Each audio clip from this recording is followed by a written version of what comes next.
तो कहानी शुरू होती है ब्लैक एंड वाइट स्क्रीन से और ये वक्त 90s के टाइम का है। यहाँ पर हम नरेटर की एक स्टोरी को सुनते हैं जहाँ पर वो ऐसा बोलते हैं कि यूनिवर्स में बहुत सारे सुपर हीरोज हैं पर इसके साथ एक डार्क वर्ल्ड भी है और उसमें बहुत सारे मॉन्स्टर्स हैं और ये स्टोरी मॉन्स्टर्स की है। और ये कहानी बहुत पुराने वक्त की है जिस टाइम पर लोग मॉन्स्टर्स को अच्छा नहीं मानते थे और उन्हें मारने की हमेशा कोशिश करते रहते थे और उसके लिए वो ब्लड स्टोन का यूज करते थे। ब्लड स्टोन ही सारे मॉन्स्टर्स को मार सकता है। यूलिसिस ब्लडस्टोन नाम के एक आदमी के पास में था, लेकिन अब यहाँ पर यूलिसिस की डेथ हो गई है क्योंकि वो काफी ज्यादा बूढ़ा हो गया था और अब इस ब्लडस्टोन के लिए काफी सारे लोगों ने अपनी दावेदारी करी है और आज यहाँ पर यूलिसिस के फ्यूनरल पे सभी लोग उस ब्लडस्टोन को लेने के लिए आने वाले हैं। अब नेक्स्ट सीन में हम एक जगह को देखते हैं जहाँ पर यूलिसिस का फ्यूनरल होता है। यहाँ पर काफी सारे हंटर आए होते हैं और ये सभी लोग ब्लड स्टोन को लेने के लिए आए हैं। यहीं पर हम एल्सा को देखते हैं जो कि यूलिसिस की बेटी थी, लेकिन उसने 30 साल पहले ही अपने पिता को छोड़ दिया था क्योंकि वो अपनी माँ की तरह थी और उसे अपने पिता के रास्तों पे चलना बिल्कुल भी पसंद नहीं था। पर आज 30 साल बाद वो ब्लड स्टोन को लेने के लिए वापस आई है। यहीं पर हम वेरूसा को देखते हैं जो कि एल्सा की सौतेली माँ है, मतलब कि यूलिसिस की सेकंड वाइफ। और वेरूसा और एल्सा एक दूसरे को बिल्कुल भी पसंद नहीं करते हैं। इसके बाद हम देखते हैं जैक को। जैक भी यहाँ पर एक हंटर की तरह आया है और उसको भी ब्लड स्टोन चाहिए।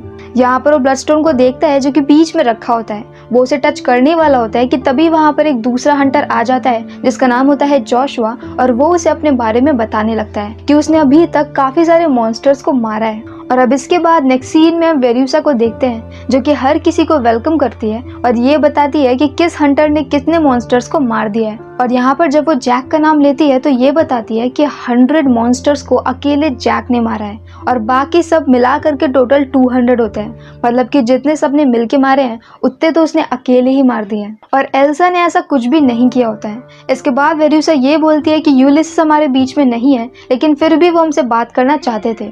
और इसके बाद वो एक ताबूत को ओपन करती है। इसके अंदर यूलिसिस का पुतला होता है जो कि सबको वेलकम करता है और ये बोलता है कि यहाँ पर एक कंपटीशन होने वाला है। जो इस कंपटीशन में जीतेगा वो ब्लड स्टोन को लेकर के जा सकता है और इस कंपटीशन में उन्हें एक भूल भुलैया में छोड़ दिया जाएगा जो कि उन्हीं के घर के सामने वाले गार्डन में बनी है और वहीं पर उन्हें हथियार भी मिल जाएंगे। वहां पर अंदर एक मॉन्स्टर है। मॉन्स्टर के पास में ब्लड स्टोन बंधा हुआ है और जो भी उस मॉन्स्टर को मार देगा उसके पास वो ब्लड स्टोन आ जाएगा। अब यहाँ पर जो हंटर्स होते हैं ये सभी लोग एक्सपीरियंस्ड होते हैं, लेकिन एल्सा यहाँ पर 30 साल बाद अचानक से आ गई है तो सबको ये बात अच्छी नहीं लगती है। सब ये बोलते हैं कि एल्सा को यहाँ पर क्यों रखा गया है। तो वेरूसा उन्हें ये बताती है कि एल्सा यूलिसिस की बेटी है, कायदे में ये ब्लड स्टोन उसी को मिलना चाहिए था, लेकिन क्योंकि वो 30 साल पहले यूलिसिस को छोड़ करके चली गई थी इसलिए यहाँ पर उसकी दावेदारी ऐसी अकेले की नहीं है और वो भी यहाँ पर सबके साथ में कॉम्पिटिट करेगी और अगर जीत जाती है तो उसे ब्लड स्टोन मिल सकता है। और ये सुनने के बाद सब लोग शांत हो जाते हैं और अब इसके बाद इन्हें मेज के सामने लेकर के जाते हैं जहाँ पर जैक का नंबर पहला होता है। तो सबसे पहले मेज के अंदर जैक जाता है और उसके बाद उसके पीछे बाकी सारे हंटर्स भी आ जाते हैं। अब जब यहाँ पर सभी लोग मॉन्स्टर को ढूंढ रहे होते हैं कि तभी वहाँ पर एल्सा और जैक आमने सामने आ जाते हैं। जैक उसे ये बोलता है कि हमें आपस में फाइट किए बिना आगे बढ़ जाना चाहिए क्योंकि वो किसी भी कॉम्पिटिटर को मारना नहीं चाहता था। लेकिन तभी वहाँ पर जोशुआ जैक के ऊपर अटैक करता है और एल्सा जैक को बचा लेती है और वो जोशुआ का वेपन लेकर के भाग जाती है। इसके बाद यहाँ पर एल्सा जाती है और एक दूसरे हंटर से फाइट करती है। वो उसके हाथ को काट देती है और फिर उसी के कटे हुए हाथ में लगा हुआ जो वेपन होता है उसी से उस हंटर को मार देती है। अब जब ये सब हो जाता है कि तभी वहाँ पर जोशुआ आता है तो एल्सा वहाँ पर छिप जाती है और जोशुआ अपने वेपन को लेकर के चला जाता है क्योंकि फाइट के दौरान एल्सा के हाथ से वो वेपन कहीं दूर पे गिर गया होता है। और अब तक हमें ये समझ में आ जाता है कि 30 साल में एल्सा ने काफी अच्छी प्रैक्टिस करी है और वो काफी ज्यादा स्ट्रॉन्ग है। लेकिन यहाँ पर फाइट के दौरान एल्सा के पैर में चोट लग गई थी इसलिए वो एक रूम के अंदर चली जाती है। और अब नेक्स्ट सीन में हम जैक को देखते हैं। जैक यहाँ पर एक दूसरी हंटर से बचते हुए उसी रूम के अंदर आ जाता है और रूम को बंद कर देता है। अब ये रूम ऐसा होता है कि एक बार बंद हो गया तो खुलेगा नहीं। और अब यहाँ पर जैक और एल्सा अकेले होते हैं। अब ये दोनों थोड़ी देर बात करते हैं जिसमें जैक ये देखता है कि एल्सा के पैर में चोट लगी है तो वो उसकी हेल्प करता है। जैक यहाँ पर ये भी बताता है कि वो बाकी सबकी तरह उस तरीके का हंटर नहीं है। एल्सा बोलती है कि वो भी नहीं है, मतलब कि वो दोनों किसी भी मॉन्स्टर को बिना किसी मतलब के नुकसान पहुंचाना नहीं चाहते हैं। अब यहाँ पर जैक उसके सामने एक डील रखता है। वो बोलता है कि वो यहाँ पर मॉन्स्टर को बचाने आया है। वो मॉन्स्टर जिसे आज इस मेज में लाया गया है जो कि जैक का काफी अच्छा दोस्त है और उसका नाम है टेड। जैक यहाँ पर टेड को बचाने के लिए ही इस कंपटीशन में पार्ट ले रहा है और वो यहाँ पर ऐसा चाहता है कि एल्सा इसमें उसकी हेल्प करे और बदले में एल्सा को ब्लड स्टोन मिल सकता है। पहले तो एल्सा उसके ऊपर ट्रस्ट नहीं करती पर बाद में मान जाती है। जैक यहाँ पर पहले ही मैन थिंग से मिलकर के आ चुका होता है और उसने मैन थिंग को ये भी बोल के रखा होता है कि उसे बस सबसे बचे रहना है और वो कैसे भी करके उसे बचा लेगा। जैक यहाँ पर अपने साथ में एक छोटा सा बॉम्ब लेकर के आता है जिसे कि दीवार पे लगाने से दीवार पूरी टूट जाएगी और उसका यही प्लान होता है कि मेज के पास में किसी वॉल को तोड़ेगा और जंगल में मैन थिंग के साथ में भाग जाएगा। अब यहाँ पर एल्सा उसकी बात मान गई है तो वो यहाँ पर बनी हुई बहुत सारी ग्रेव में से एक ग्रेव को तोड़ दिया जिसके अंदर उसे कुछ वेपन मिलते हैं और एक कीज मिलती है। इन कीज की हेल्प से वो लोग बाहर आ जाते हैं और अब एल्सा जैक को बोलती है कि वो जा करके वॉल को तोड़े। जैक उसे बता देता है कि उस मॉन्स्टर का नाम टेड है। जब वो उसके सामने जाए तो उससे डरे नहीं, उसके साथ फ्रेंडली बिहेव करे और उसको टेड नाम से बोले और वो उसके ऊपर ट्रस्ट करेगा। अब दूसरी तरफ हम जोशुआ को देखते हैं जो कि टेड के ऊपर अटैक करने वाला होता है कि तभी वहाँ पर पीछे से एल्सा उसे बचा लेती है, मतलब टेड को बचा लेती है। और अब टेड बाहर निकल करके आता है और जोशुआ के सिर को फोड़ देता है। इसके बाद वो एल्सा के ऊपर भी अटैक कर देता है लेकिन तभी एल्सा उसे टेड बोलती है और टेड एकदम से शांत हो जाता है और वो एल्सा के साथ में चला जाता है। दूसरी तरफ जैक से यहाँ पर बॉम्ब ब्लास्ट नहीं हो रहा था क्योंकि उसे पता ही नहीं था कि उस बॉम्ब को यूज कैसे करते हैं और वो नॉर्मल बॉम्ब की तरह नहीं था, थोड़ा हाईटेक था।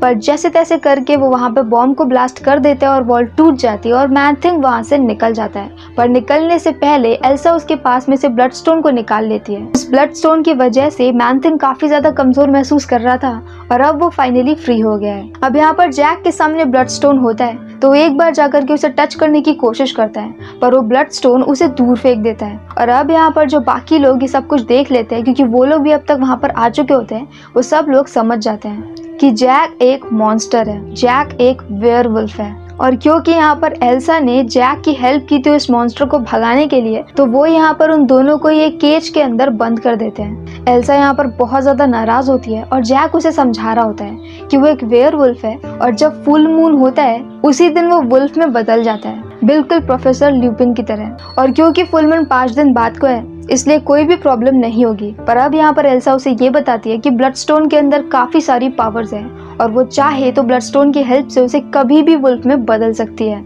और वो ब्लड स्टोन इस वक्त वेरियूसा के पास में है और वेरियूसा तो चाहती है कि एल्सा की डेथ हो जाए तो जरूर यहाँ पर वो जैक को वुल्फ में बदल देगी ताकि जैक यहाँ पर एल्सा को मार दे।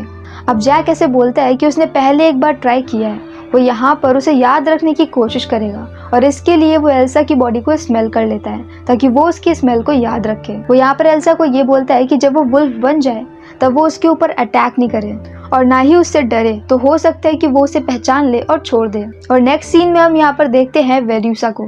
वेरियूसा के हाथ में ब्लड स्टोन होता है और वो यहाँ पर जैक को वुल्फ में बदलने वाली होती है। जैक मना कर रहा होता है, वो कहता है कि अगर उसे मारना है तो ऐसे ही मार दो, लेकिन वेरियूसा उसकी बात को नहीं मानती और मंत्र को पढ़ना शुरू कर देती है।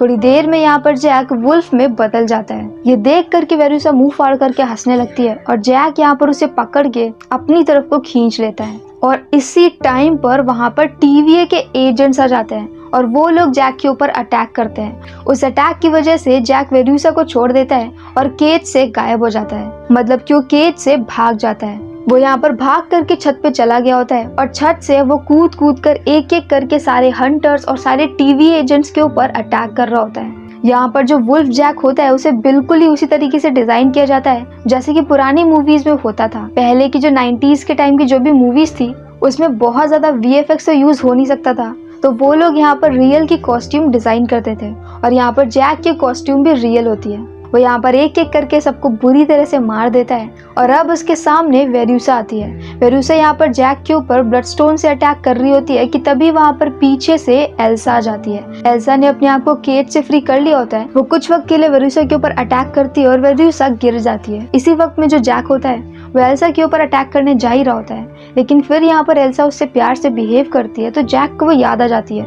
और जैक उसे छोड़ करके निकल जाता है। अब यहाँ पर वेरियूसा एक बार दोबारा से खड़ी होती है और एल्सा को मारने वाली होती है कि तभी वहाँ पर पीछे से टेड आता है और वेरियूसा को ही मार देता है। इसके बाद एल्सा टेड को बोलती है कि जैक जंगल की तरफ को चला गया है और टेड भी जैक के पीछे निकल जाता है। और अब यहाँ पर एल्सा के पास में ब्लड स्टोन आ चुका है और वो आराम से एक सोफे पर बैठी होती है और तभी ये black and white screen colourful में चेंज हो जाती है और नेक्स्ट सीन में हम देखते हैं टेड को, जो कि जंगल में होता है और जैक उसके साथ में होता है। वो दोनों यहाँ पर आराम से बातें करते हैं। टेड यहाँ पर जैक के लिए कुछ कपड़े भी लेकर के आया होता है और इसी हैप्पी एंडिंग के साथ ये मूवी यहीं पर खत्म हो जाती है। इस मूवी का नाम था वेयरवुल्फ बाय नाइट, जैसे कि मार्वल स्टूडियोज ने बनाया है और ये एक टेलीविजन मूवी है जिसकी IMDb रेटिंग है 7.2 आउट ऑफ 10। तो अगर आपको मेरा एक्सप्लेन पसंद आया हो तो प्लीज हमारी वीडियो को लाइक करें, शेयर करें और हमारे चैनल को सब्सक्राइब करें। तो मिलते हैं नेक्स्ट वीडियो के साथ। Bye bye.